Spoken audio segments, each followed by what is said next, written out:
तो दोस्तों एक बार फिर आप सभी का यूपीएससी प्रीलिम्स टेस्ट सीरीज 2023 में स्वागत है। आज है टेस्ट नंबर 9 इंडियन इकोनॉमी का, और इसी के साथ एक टेस्ट और होगा, टेस्ट नंबर 10। इसी के साथ जो है क्या होगा, टेस्ट नंबर 2 पूरा हो जाएगा। इसके बाद टेस्ट नंबर 3 चलेगा, और ये टेस्ट नंबर 2 जब पूरा होगा तो जैसा कि पहले होता आया है, इसके सेपरेट इंग्लिश और हिंदी की अलग अलग जो है आपको एनालिसिस के साथ, क्वेश्चन के साथ पूरा पीडीएफ आपको हमारे टेलीग्राम चैनल पर मिल जाएगा। आप यहाँ से स्कैन कर सकते हैं या फिर सर्च कर सकते हैं। इसके अलावा एक इन्फॉर्मेशन आपको और दे दें, टेस्ट को शुरुआत करने से पहले हमारी करंट अफेयर की क्लासेस चल रही हैं, वो भी आप प्लेलिस्ट में जाकर देख सकते हैं। और आपसे एक विनम्र निवेदन है, आप टेस्ट पर पूरा 20 क्वेश्चन ही है, आधे घंटे का वीडियो होता है लगभग, तो 1.25 पे करके देख लीजिए अगर आपको आता है, लेकिन टेस्ट को पूरा देखिए। ये आपके ही फ़ायदे के लिए है। हमने जो मेहनत करनी थी हम कर रहे हैं और आगे भी करेंगे। इसके साथ जब कंप्लीट टेस्ट चालू होगा 100 क्वेश्चन का सेक्शनल ख़त्म होने के बाद, तो भी हम मेहनत करेंगे। लेकिन आप लोगों का भी फ़र्ज़ बनता है, अगर आप लोगों को टेस्ट अच्छा लग रहा, थोड़ा सा भी समझ में आ रहा हो, क्योंकि टेस्ट देने में बोरियत तो होती ही है, ठीक है, लेकिन ये टेस्ट तो आपको देना ही है। तो अगर आपको अच्छा लग रहा हो तो चैनल को सब्सक्राइब कीजिए, नोटिफिकेशन बेल ऑन कर लीजिए ताकि नोटिफिकेशन पहले मिले। ज़्यादा से ज़्यादा लोगों के पास शेयर कीजिए जिसको ज़रूरत हो।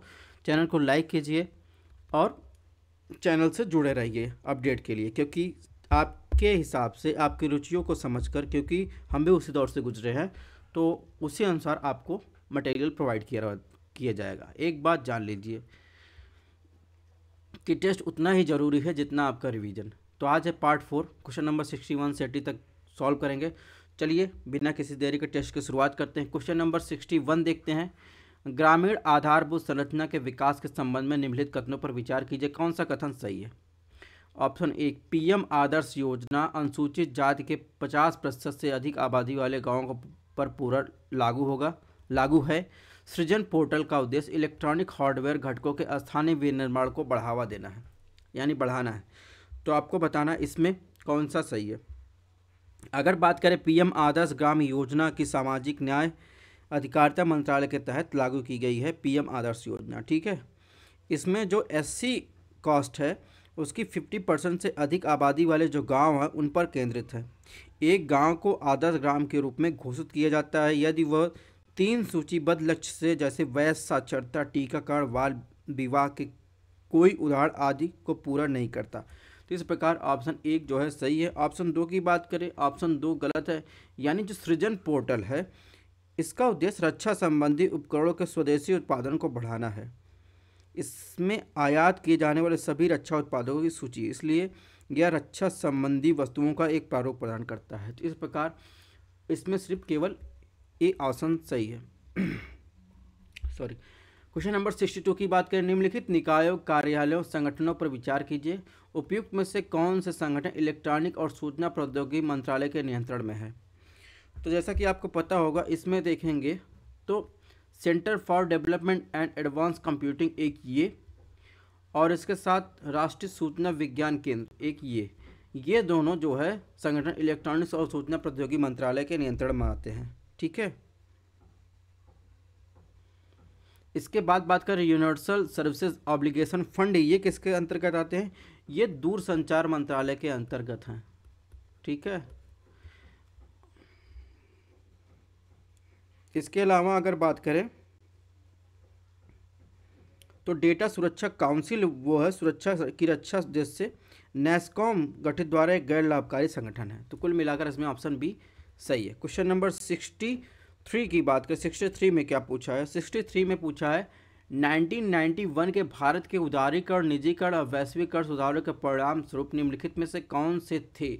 सही उत्तर आपको बताना है जो 1991 का रिफॉर्म हुआ था। ऑप्शन 1, केंद्रीय सार्वजनिक क्षेत्र के उद्यमों को रत्न का दर्जा प्रदान करना। ऑप्शन 2, भारी उद्योगों पर ध्यान देना। ऑप्शन 3, सभी उद्योगों को कोटा समाप्त करना। ऑप्शन 4, विमानन एवं दूरसंचार में निजी क्षेत्र की अनुमति देना। ऑप्शन 5, राष्ट्रीयकरण की प्रथा का अंत करना। तो आपको बताना है इन पांचों में से कौन से ऑप्शन सही हैं जो 1991 के रिफॉर्म के अंतर्गत के परिणाम स्वरूप थे। तो इसमें देखेंगे जो रिफॉर्म हुआ था उसमें एक तो ये तो शामिल था केंद्रीय सार्वजनिक क्षेत्र को उद्यमों को रत्न का दर्जा प्रदान किया जाना, ठीक है। इसके अलावा विमानन दूरसंचार निजी क्षेत्र की अनुमति देना, ठीक है। इसके अलावा बांध के राष्ट्रीयकरण की प्रथा का अंत करना, ये सभी शामिल थे। यानी इसमें देखेंगे ऑप्शन सी जो है सही है।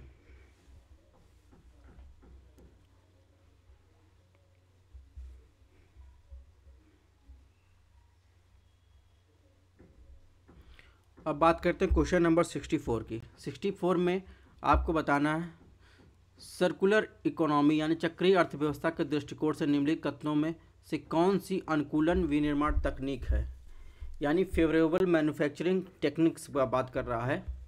कौन सा उत्तर इसमें सही है? ऑप्शन ए किसी उत्पाद के जीवन काल को बढ़ाना, ऑप्शन 2 इलेक्ट्रॉनिक्स गैजेट्स के अल्प अवधि के लिए किराए पर लेना, ऑप्शन 3 सिंगल यूज प्लास्टिक से बचाव, ऑप्शन 4 पारस्परिक रूप से संगत उद्देश्यों के लिए एक व्यापार मंच साझा करना। तो आपको बताना है जो चक्रीय अर्थव्यवस्था के दृष्टिकोण से निम्नलिखित में से यानी 4 में से कौन सी अनुकूल विनिर्माण तकनीक है, ठीक है, मैन्युफैक्चरिंग तकनीक है। तो इसमें देखेंगे ये चारों ही बातें जो है ये सर्कुलर इकोनॉमी के अंतर्गत आते हैं, ठीक है। तो इस प्रकार ऑप्शन डी इसमें सही हो जाएगा। क्वेश्चन नंबर 65 की बात करें, भारत में स्टार्टअप पारिस्थितिकी तंत्र के संबंध में निम्नलिखित कथनों पर विचार किए, कौन सा कथन सही है? ऑप्शन 1 भारत दुनिया के उन शीर्ष 3 देशों में शामिल है जिनमें नई फर्मों का अधिकतम पंजीकरण दर्ज किया गया है। ऑप्शन 1 एक जिले में फर्मों के पंजीकरण में प्रत्येक 10% की वृद्धि के लिए देश के सकल घरेलू उत्पाद में 1.8% की वृद्धि होती है। तो आपको बताना है कि regarding the startup ecosystem in India के बारे में ये दोनों में से कौन सा कथन सही है। अगर ऑप्शन ए की बात करें तो एंटरप्रेन्योरशिप में विश्व में आंकड़ों के अनुसार संयुक्त राज्य अमेरिका में सबसे अधिक जो है नई फर्में पंजीकृत की गई है। इसके बाद ब्राज़ील और भारत का स्थान है, इसलिए भारत उन शीर्ष 3 देशों में शामिल है जिन्होंने ऐसी फर्मों का अधिकतम पंजीकरण किया। ये बात जो है सही है। ऑप्शन 2 की बात करें तो ऑप्शन 2 गलत है, ठीक है। यानी अगर इकोनॉमिक सर्वे 2020 और 21 के अकॉर्डिंग देखें तो उसके अनुसार भारत में बनाई गई अधिकतम नई फर्में सेवा क्षेत्र से संबंधित है, जिसके बाद विनिर्माण और बुनियाद ढांचा का स्थान है और यह स्थानीय क्षेत्रों में नई फर्मों की स्थापना के महत्व को इंगित करता है। सर्वेक्षण के अनुसार फर्मों का पंजीकरण में 10% की वृद्धि के लिए जिला घरेलू पूंजी में 1.8% की वृद्धि होगी, ठीक है।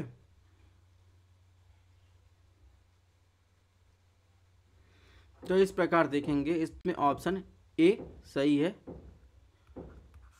ऑप्शन ए सही है, ठीक है, यानी ए। क्वेश्चन नंबर 66 में क्या है, पेटेंट की सदाबहार अवधारणा के संबंध में निम्नलिखित कथनों में कौन सा कथन सबसे कम उपयुक्त है। यानी जो regarding the concept of evergreening of patents के बारे में ऑप्शन 1 ए है भारतीय पेटेंट अधिनियम धारक द्वारा रॉयल्टी प्राप्त करने के बाद एवरग्रीनिंग यानी सदाबहारता यानी बार बार रॉयल्टी लेने से छूट प्रदान करता है। ऑप्शन बी या एक नया पेटेंट प्राप्त करने के लिए मूल्य उत्पादन प्रक्रिया में किया गया मामूली परिवर्तन है। ऑप्शन सी पेटेंट संरक्षण अधिकारों को क्षेत्रीय सीमाओं के भीतर और एक निश्चित अवधि के लिए मान्यता प्राप्त होती है।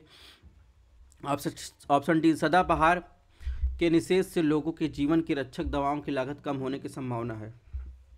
यानी इसमें पूछा है जो पेटेंट की जो बार बार जो है रॉयल्टी देनी पड़ती थी, यानी पेटेंट जो एवरग्रीनिंग के संबंध में निम्नलिखित कथनों में कौन सा सबसे कम उपयुक्त है। तो इसमें बताना है आपको, अगर आपको बताएं पेटेंट समिति की अवधि के लिए दिया जाता है सॉरी यह एक ऐसा अधिकार है जिससे देश के क्षेत्रीय सीमाओं के भीतर मान्यता प्राप्त होती है। पेटेंट अवधि समाप्त के बाद इसे साझा किया जा सकता है और बड़े पैमाने पर उत्पादन प्रक्रिया का हिस्सा बन सकता है। पेटेंट की सदाबहारीकरण यानी एवरग्रीनिंग एक अभ्यास है जिसमें पेटेंट धारक पेटेंट के फार्मूले में मामूली बदलाव करता है और उत्पाद के लिए एक नया पेटेंट चाहता है, जिससे पेटेंट की सदाबारता पैदा हो। जैसे आप पैरासीटामॉल देख रहे हैं, पैरासीटामॉल तो पहले बना होगा, पैरासीटामॉल एक है गोल, ठीक है, टैबलेट है, पहले बना होगा, उसके बाद जब वो क्या हुआ, उसकी पेटेंट जो है समाप्त हो गई, तो उसको अलग अलग कंपनियों ने सेम फार्मूले में थोड़ा बहुत बदलाव करके अपना जो है वो दवा बना ली। तो इसी के बारे में बात कर रहा है। तो इसमें सबसे कम उपयुक्त विकल्प जो है ये ऑप्शन ए है, ठीक है। क्वेश्चन नंबर 67 बात करें तो कोड ऑन वेजेस 2019 की बात कर रहे हैं, वेतन संहिता 2019 के संबंध निम्नलिखित कथनों पर विचार, कौन सा कथन सही है? ऑप्शन एक, यह नियोक्ताओं की अनुपस्थित दंड आज जैसे कुछ स्थितियों में श्रमिकों के वेतन में कटौती करने का अधिकार देता है। ऑप्शन दो, मिनिमम वेजेस यानी न्यूनतम मजदूरी का निर्धारण न्यूनतम जीवन स्तर को ध्यान में रखकर किया जाता है। तो आपको बताना है इन दोनों में से कौन सा सही है। अगर ऑप्शन एक की बात करें तो ये जो है बातें सही है, नियोक्ता अनुपस्थित दंड और आज जैसे कुछ स्थितियों में श्रमिकों को वेतन कटौती का अधिकार देता है। यानी केंद्र सरकार न्यूनतम मजदूरी तय करती है, ये आपको पता होना चाहिए। राज्य सरकारों को न्यूनतम मजदूरी और न्यूनतम मजदूरी से अधिक या बराबर रखना होता है। कोड कर्मचारी के वेतन में कटौती अनुपस्थित के कारण किसी ऋण और अग्रिम आदि के लिए प्रदान करता है। ऑप्शन दो की बात करें तो ऑप्शन दो भी सही है। एक समिति गठन की गई थी, अनूप सतपथी समिति को श्रम और रोजगार मंत्रालय द्वारा नियुक्त किया गया था और न्यूनतम जीवन स्तर को ध्यान में रखते हुए न्यूनतम मजदूरी के निर्धारण में एक पद्धति का सुझाव दिया गया था। तो इस प्रकार देखेंगे इसमें ऑप्शन सी सही है। क्वेश्चन नंबर 68 की बात करें, 68 में क्या है? देश के परिवहन बुनियादी ढांचे के संबंध निम्नलिखित कथनों पर विचार कीजिए। ऑप्शन एक, सड़क परिवहन क्षेत्र द्वारा समग्र सकल घरेलू मूल्यवर्धन का एक बड़ा हिस्सा है। ऑप्शन दो, भारत में दुनिया भर के सड़कों का सबसे छोटा नेटवर्क ग्रामीण शहरी और राष्ट्रीय और राजमार्ग में सहित है। ऑप्शन तीन, भारत लगभग 95% विदेशी व्यापार समुद्री से होता है। तो आपको बताना कौन सा कथन सही है। तो जो सकल मूल्यवर्धन में परिवहन का हिस्सा लगभग 4.6% है, जबकि सड़कों का हिस्सा लगभग 6.7% है। इसलिए सड़क परिवहन दूसरों के बीच परिवहन का सबसे पसंदीदा साधन था। तो इस प्रकार इसमें ऑप्शन एक जो है सही। ऑप्शन दो की बात करें, ऑप्शन दो जो है गलत है। यानी संयुक्त राज्य अमेरिका में भारत के बाद सड़कों का सबसे बड़ा नेटवर्क है। भारत में ग्रामीण और शहरी, राष्ट्रीय और राजमार्ग को मिलाकर सड़क नेटवर्क की कुल लंबाई लगभग, अगर अभी बाकी जो मेरे पास आंकड़ा है 63.86 लाख किलोमीटर है, ठीक है। तो इस प्रकार ऑप्शन दो गलत। ऑप्शन तीन की बात करें, ऑप्शन तीन जो है सही है। तो इस प्रकार इसमें एक और तीन जो है सही, यानी ऑप्शन सी। क्वेश्चन नंबर 69 की बात कर लेते हैं। इलेक्ट्रॉनिक्स पर राष्ट्रीय नीति 2019 के संबंध निम्नलिखित कथनों पर विचार, कौन सा कथन सही? ऑप्शन एक, इस नीति के एक भाग के रूप में सार्वभौमिक पेटेंट नीति का प्रस्ताव किया गया है। ऑप्शन दो, नीति मोबाइल हैंडसेट के उत्पादन और निर्यात के लिए स्पष्ट लक्ष्य निर्धारित करती है। तो भारत के इलेक्ट्रॉनिक सिस्टम डिजाइन और विनिर्माण के लिए एक वैश्विक केंद्र बनाने के लिए राष्ट्रीय इलेक्ट्रॉनिक्स नीति 2019 पेश की गई। यह 5G इंटरनेट ऑफ थिंग अन्य उच्च अंत प्रौद्योगिकी को प्रोत्साहन कर लाभ और अनुसंधान विकास प्रदान करना चाहता है, ठीक है।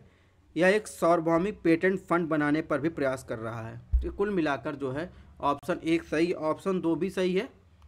यानी 2025 तक हासिल किए जाने वाले स्पष्ट लक्ष्य, इनमें से 1 करोड़ रोजगार सृजित करने और 100 करोड़ मोबाइल फ़ोन सेट बनाने और उनमें 60% निर्यात करने का प्रयास है। तो कुल मिलाकर इसमें ऑप्शन सी जो है सॉरी सुमेली थे ऑप्शन सी सही है। क्वेश्चन नंबर 70 की बात करें, निम्नलिखित कारकों पर विचार करें।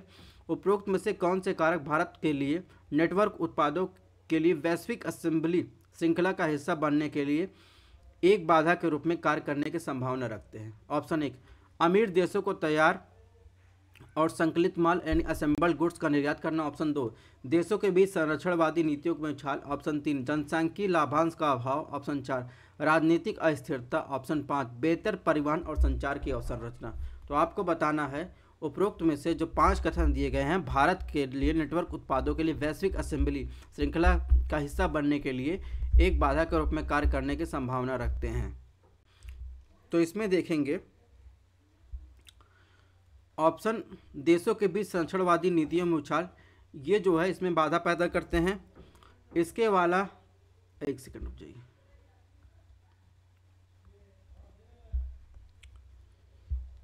यानी अमीर देशों को तैयार यानी असेंबल निर्यात जो होता है ये बाधा पैदा करते हैं। इसके अलावा जनसांख्यिकीय लाभांश का अभाव, ये भी बाधा पैदा कर सकते हैं। और राजनीतिक अस्थिरता, ये 3 ऐसे कारक हैं जो क्या करते हैं, वैश्विक ग्लोबल श्रृंखला का हिस्सा बनने के लिए जो है बाधा पैदा कर सकते हैं, यानी ऑप्शन बी इसमें सही होगा। क्वेश्चन नंबर 71 क्या है, इन्वेस्टमेंट मॉडल के संबंध में निम्नलिखित कथनों पर विचार कीजिए, कौन सा कथन गलत है।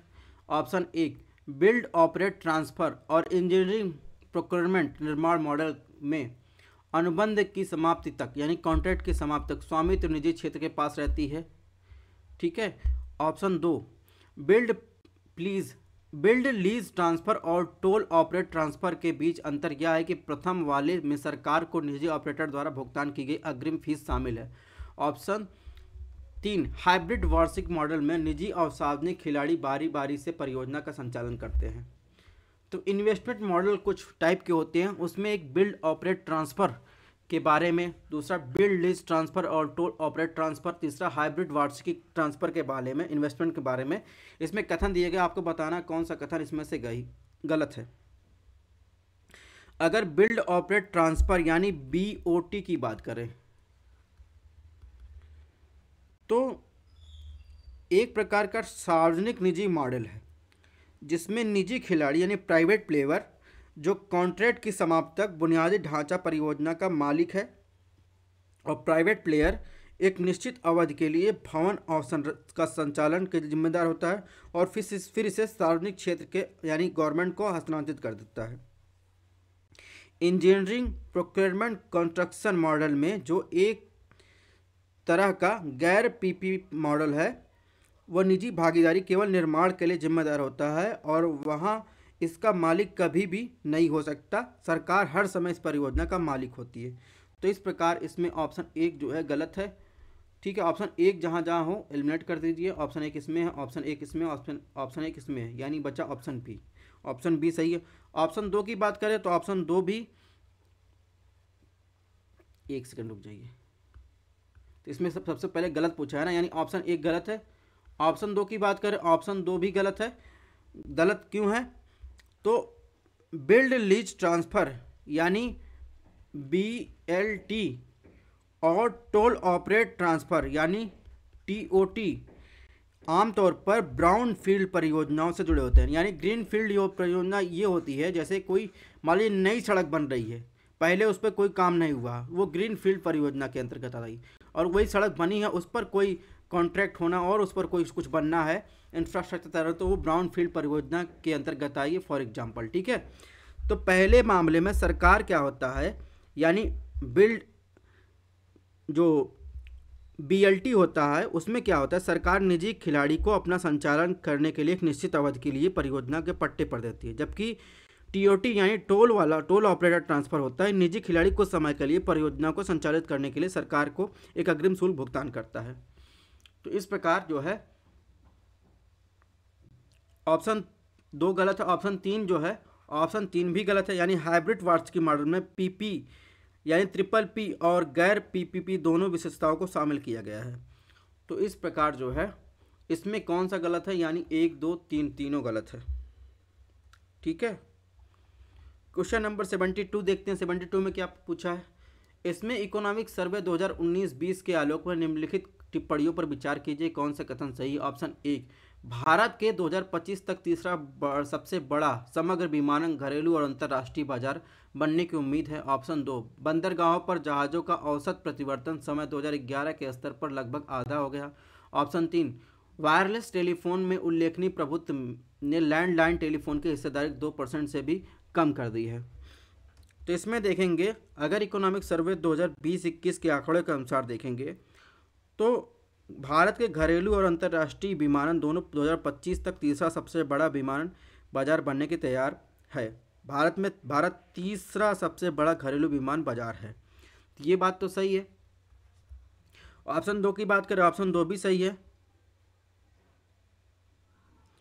यानी बंदरगाह और शिपिंग क्षेत्र में उल्लेखनीय सुधार हुआ, क्योंकि भारत का 95% से अधिक जो है वह विदेशी व्यापार समुद्र मार्ग होता है। जहाज़ों का परिवर्तन समय 2015 में लगभग 126.96 घंटे से घटकर 2011 में लगभग 161.75 घंटे हो गया है। 2015 का ये समय है, 2011 में इतना लगता था। तो इस प्रकार इसमें जो है ऑप्शन 2 भी सही, ऑप्शन 3 भी सही है, ठीक है। यानी कुल मिलाकर इसमें देखेंगे तो वायरलेस दूरसंचार से लैंडलाइन कनेक्शन ग्राहकों का आधार का आधा कर दिया गया है, ठीक है। तो इसमें डी ऑप्शन जो है सही है। क्वेश्चन नंबर 73 में क्या पूछा है, भारत में दूरसंचार संचालन के संबंध निम्नलिखित कथनों पर विचार कीजिए। कौन सा कथन सही? ऑप्शन 1, वर्तमान प्रणाली संचालन में लाइसेंस और स्पेक्ट्रम प्राप्त करने के लिए अलग अलग प्रक्रिया प्रदान की जाती है। ऑप्शन 2, समायोजित सकल राजस्व निजी ऑपरेटरों द्वारा सरकार को भुगतान किए जाने वाला वार्षिक शुल्क है। तो पहले पाव के आधार पर लिंक्ड स्पेक्ट्रम आवंटन के साथ दूरसंचार ऑपरेटरों को लाइसेंस आवंटित करने की पूर्व सिस्टम के विपरीत वर्तमान में क्या है, लाइसेंस और स्पेक्ट्रम प्राप्त करना अलग अलग आवेदन करना है। स्पेक्ट्रम का आवंटन दूरसंचार विभाग द्वारा आयोजित नीलामी के माध्यम से अलग अलग किया जाता था। पहले क्या होता था, पहले पाव था, अब जो है बदल गया। इस प्रकार ऑप्शन 1 सही, ऑप्शन 2 भी सही है। यानी दूरसंचार ऑपरेटरों को लाइसेंस प्राप्त करने और शुल्क रूप में सरकार का सालाना अपने समायोजित सकल घर राजस्व का एक निश्चित शुल्क भुगतान करना आवश्यक है। तो इस प्रकार इसमें ऑप्शन सी जो है सही है। क्वेश्चन नंबर 74 में क्या पूछा है, भारत में विनिर्माण के संबंध में निम्नलिखित कथनों पर विचार कीजिए। उपरोक्त में से सरकार के मेक इन इंडिया कार्यक्रम में कौन शामिल है? पर्यावरण के दृष्टि से सतत विकास, वैश्विक प्रतिस्पर्धा में वृद्धि, 2025 तक 100 मिलियन अतिरिक्त नौकरियां। चौथा है जीडीपी के में विनिर्माण हिस्सेदारी की 10% से वृद्धि। तो इसमें देखेंगे, इसमें चारों ही शामिल हैं भारत विनिर्माण के संबंध में, सुधार के संबंध में, ठीक है, यानी ऑप्शन सी। क्वेश्चन नंबर 75 में क्या है, औद्योगिक क्रांति 1.0 भाप इंजन संबंधित है, औद्योगिक क्रांति 2.0 गैस और तेल से, औद्योगिक क्रांति 3.0 यानी कंबस्टन इंजन से, औद्योगिक क्रांति 4 किससे संबंधित, ऑटोमेटिक, ऑटोमोशन और रोबोटिक्स से। तो आपको बताना कौन सा सही सम्मिलित है, ठीक है। तो इसमें देखेंगे औद्योगिक क्रांति जो 1 है यानी 1.0 वो मुख्य रूप से कपड़ा क्षेत्र में शुरू हुई थी, ठीक है, जब उत्पादन प्रक्रियाओं को भाप इंजन के आविष्कार के साथ यांत्रिकृत किया गया था। इसने कृषि विनिर्माण क्षेत्र में महत्वपूर्ण बदलाव चिन्हित किए थे। तो इस प्रकार ऑप्शन 1 सुमेलित है। औद्योगिक क्रांति 2.0 बिजली गैस तेल के आविष्कार के साथ शुरू हुई थी। इसने दहन इंजन चलाने में मदद की थी, यानी गैस और ऑयल। तो इस प्रकार देखेंगे इसमें दूसरा भी सही है। इसके अलावा औद्योगिक क्रांति 3 जो है यानी 3.0 का संबंध इलेक्ट्रॉनिक्स और सूचना टेक्नोलॉजी के विकास से है। तो इस प्रकार ये गलत हो जाएगा। इसके अलावा औद्योगिक क्रांति 4 जो है यह अंतिम डिजिटलीकरण से निपटना और डेटा के कच्चे माल के रूप में बनाए रखना, यह आभासी यानी आर्टिफिशियल इंटेलिजेंस की दुनिया का निर्माण जो भौतिक दुनिया के प्रेरक है, यानी big data, internet of thing, कृत्रिम बुद्धिमत्ता, क्लाउड कंप्यूटिंग, मशीन लर्निंग आदि प्रौद्योगिकी इसकी शक्ति है। इस प्रकार ये भी सुमेलित नहीं है। तो कुल मिलाकर इसमें ऑप्शन डी सही है। क्वेश्चन नंबर 76 में क्या पूछा है? इसने पूछा है इंश्योरेंस सेक्टर के संबंध में निम्नलिखित कथनों पर विचार कीजिए, कौन सा कथन सही है? ऑप्शन 1, बीमा क्षेत्र का राष्ट्रीयकरण इंदिरा गांधी के कार्यकाल में हुआ। ऑप्शन 2, वर्तमान में बीमा दलालों में 100% एफडीआई की अनुमति। ऑप्शन 3, 70% से अधिक बीमा बाजार एलआईसी में का दबदबा है। तो अगर बात करें ऑप्शन बी की, तो भारत सरकार द्वारा, एक सेकेंड, ऑप्शन 1 की बात करें तो 1972 में इंदिरा गांधी के कार्यकाल के दौरान बीमा क्षेत्र का राष्ट्रीयकरण हुआ। ठीक है। 2000 में क्या हुआ? बीमा नियामक विकास प्राधिकरण अधिनियम 1999 पारित होने के बाद निजी खिलाड़ियों के लिए खोल दिया गया। तो ऑप्शन 1 जो है सही। ऑप्शन 2 की बात करें, ऑप्शन 2 भी सही है, यानी वर्तमान में बीमा दलालों में 100% एफडीआई की अनुमति दी गई। ऑप्शन 3 की बात करें, ऑप्शन 3 भी सही है। ठीक है, यानी एलआईसी एक सार्वजनिक उपक्रम का प्रभुत्व है। या जीवन बीमा यानी एलआईसी इस लाइफ इंश्योरेंस का अधिकतम योगदान 75% है। तो कुल मिलाकर इसमें देखेंगे ऑप्शन बी जो है सही है। क्वेश्चन नंबर 77 में क्या पूछा है? कोविड महामारी के बीच यह माना जाता है कि आत्मनिर्भर भारत समय की मांग है और निम्नलिखित में से कौन भारत का आत्मनिर्भरता या आत्मनिर्भर बनने में सहायता करेगा? कौन सा उत्तर सही है? सार्वजनिक उपक्रमों में निवेश, व्यापार करने में आसानी, सूक्ष्म लघु मध्यम उद्योगों के लिए क्रेडिट गारंटी। ऑप्शन 4, नेटवर्क उत्पाद। ऑप्शन 5, बढ़ता विदेशी निवेश। तो इसमें देखेंगे, इसमें सार्वजनिक उपक्रमों का जो डिसइन्वेस्टमेंट है ये भी इसमें सहायता करेगा। इसके अलावा अगर बात करें तो व्यापार करने में आसानी, ईज ऑफ डूइंग बिजनेस भी ये भी आसान करेगा आत्मनिर्भर बनने में। और जो एमएसएमई सेक्टर के लिए उसके लिए क्रेडिट गारंटी स्कीम ये भी सहायता करेगा। नेटवर्क प्रोडक्ट्स तो ये भी सहायता करेगा। और इंक्रीजिंग एफडीआई जो है ये भी सहायता करेगा। कुल मिलाकर देखेंगे तो इसमें ऑप्शन बी जो है सही है। क्वेश्चन नंबर 78 में क्या पूछा है? 78 में निम्नलिखित कथनों पर विचार करें, कौन सा कथन जो है गलत है? ऑप्शन 1, बीमा निवेश और बीमा घनत्व को क्रमशः सकल घरेलू उत्पाद जनसंख्या के साथ प्रीमियम के अनुपात के रूप में मापा जाता है। ऑप्शन 2, जीवन बीमा के लिए भारत में निवेश और घनत्व अन्य बीमा उत्पादों की तुलना में लगभग 3 गुना है। तो बीमा निवेश को देश के सकल घरेलू उत्पाद और बीमा प्रीमियम को प्रतिशत के रूप में मापा जाता है, जबकि बीमा घनत्व कुल जनसंख्या के बीमा प्रीमियम अनुपात के रूप में मापा जाता है। ये बात तो सही है। ऑप्शन 2 की बात करें, जीवन बीमा उत्पादों के लिए बीमा निवेश गैर जीवन उत्पादों के लिए लगभग 0.94% की तुलना में सकल घरेलू उत्पाद का 2.82% था। दूसरी ओर जब जीवन बीमा उत्पाद के लिए बीमा घनत्व जो था 58 अमेरिकी डॉलर था, जबकि गैर जीवन बीमा उत्पादों के लिए 19 अमेरिकी डॉलर था। इसलिए जीवन बीमा उत्पादों के लिए प्रीमियम और निवेश दोनों गैर जीवन बीमा की तुलना में 3 गुना है। ठीक है, तो ये बात भी सही है। यानी इसमें ऑप्शन 2 यानी ऑप्शन सी सही होगा, 1 और 2। क्वेश्चन नंबर 79 क्या पूछा है? निम्नलिखित में से कौन भारत के लिए प्लग एंड प्ले मॉडल का सबसे अच्छा वर्णन करता है, जैसा कि वर्तमान प्रधानमंत्री द्वारा सुझाया गया?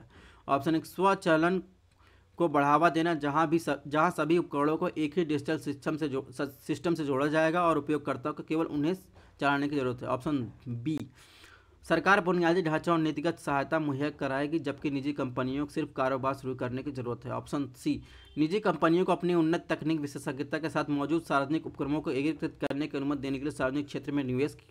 ऑप्शन डी, निजी क्षेत्रों को अपनी तकनीकी विशेषज्ञता को कल्याणकारी नीतियों का निर्माण करने, वितरण और कार्यान्वयन के साथ एकीकृत करने की अनुमति देना। तो इसमें आपको बताना है कौन सा भारत के लिए प्लग एंड प्ले मॉडल का सबसे अच्छा वर्णन है, यह आपको बताना है। तो 2020 में इंडिया चैम्बर्स ऑफ कॉमर्स के वार्षिक सत्र में प्रधानमंत्री ने भारतीय अर्थव्यवस्था को कमांड एंड कंट्रोल से प्लग एंड प्ले मॉडल में बदलाव पर ध्यान केंद्रित किया था। ठीक है, तो इसमें जो है सरकार का काम बुनियादी ढांचा और नीतिगत सहायता मुहैया कराएगी, जबकि निजी कंपनियां सिर्फ कारोबार शुरू करने की जरूरत है। इस प्रकार ये जो है ऑप्शन बी इसमें सही है। क्वेश्चन नंबर 80 की बात करें, तो इसमें पूछा है भारत में स्टार्टअप के संबंध में निम्नलिखित कथनों में कौन सा कथन सही है। सही उत्तर आपको चुनना है ऑप्शन 1, वे एक दशक से भी कम पुरानी इकाइयां हैं जिनका किसी वित्तीय वर्ष में कारोबार 100 करोड़ रुपए से कम होता है। वे आरबीआई की प्राथमिकता प्राप्त क्षेत्र में उधार मानदंडों में शामिल होते हैं। ऑप्शन 3 वे अपनी स्थापना के 10 वर्ष पहले या बाद में लगातार 30 वर्षों के लिए अवकाश के पात्र होते हैं। तो आपको बताना है भारत में स्टार्टअप के संबंध में नीचे दिए गए कथनों में कौन सा कथन सही है।